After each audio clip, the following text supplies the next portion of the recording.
చంద్రబాబు గారు ఆయన శైలి, ఆయన యొక్క విధానము, ఆయన వేరు. ప్రజలకి ఎంత ఇప్పుడు దగ్గర దగ్గర 1000-1500 కోట్ల ఆస్తులు ఉన్నాయి. ఆయన ఇంట్లో కూర్చుంటే సరిపోదా? రోడ్డు మీదకి వచ్చేసి ప్రజలకు మేలు చేయాలని అవసరం ఆయనకి ఏంటండి? ఆయనకు అవసరం లేదు కదా.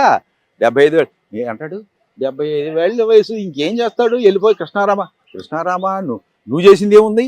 ఆయన ఏదో చేశాడు. ఇప్పుడు ఈ 2 సంవత్సరాల్లో ఎన్ని లక్షల కోట్ల పెట్టుబడులు రాష్ట్రానికి తీసుకొచ్చాడు, ఎన్నిసార్లు విదేశాలు తిరిగాడు, ఎంతమంది ఫారిన్ డెలిగేట్స్ని కలిశాడు, ఎంతమంది ఫారిన్ డెలిగేట్స్ మన రాష్ట్రానికి వచ్చారు.